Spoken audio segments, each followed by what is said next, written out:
Justin Trudeau says Poilievre is like Trump. Well, what does that make him?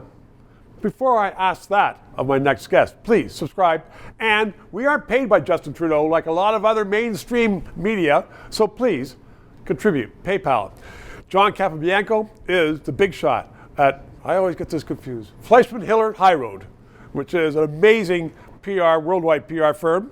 He's also a conservative big shot. You've seen him here before. So does that mean we're going to have an election whenever it comes of personalities? Because they are saying, Justin is saying, well, that's like Trump. He's like Trump. That's bad evil.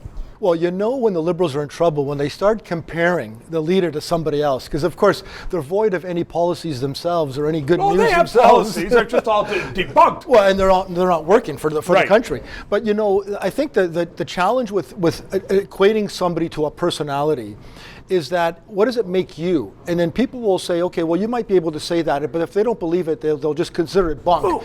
But Trudeau himself, wait a second, you're an insider. Are the Tories going to come out and say, well, yeah, you know what, and you're a liar?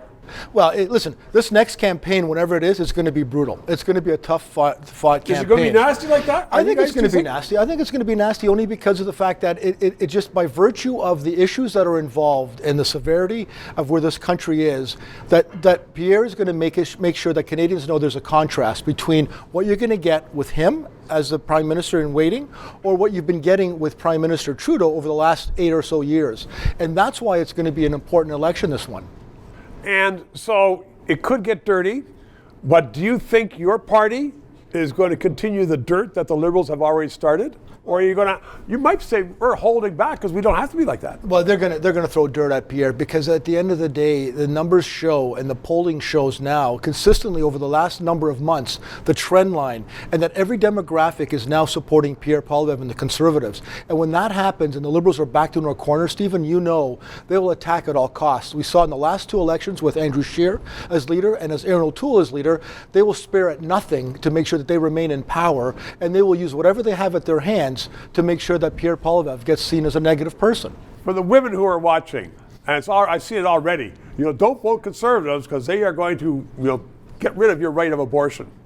Yeah, well, Pierre's made it clear on that point of view, and he's got other issues that he's got to deal with that are far more important from the perspective of making sure that people in the economy and pocketbook issues remain first and foremost in this next election campaign. Remember, it was Pierre that held Justin's feet to the fire on all things that were cost of living and pocketbook issues. And all of a sudden now the Prime Minister is focusing on housing and focusing on inflation, where before he never focused on those issues. Will the Prime Minister use those wedge issues? Of course he will, because that's what they feel that they can do whenever they're in trouble. And clearly they're in trouble. As you said, the polling is showing that virtually all segments are going for the Conservatives. Consistently. Absolutely. John Capobianco, thank you very much. 3 minutes. This show provides independent analysis of the issues. We are not paid by the government. And as I am finding, so much business in Canada relies upon various governments that they don't want to sponsor or advertise on a show which may become controversial, which talks about liberty, freedoms, sometimes criticizes government. I've had guests on that support the government. But people are saying, you know what? We don't want to bite the hand that feeds us, i.e. government, which is why I hope you'll subscribe and contribute to keep this show on the air.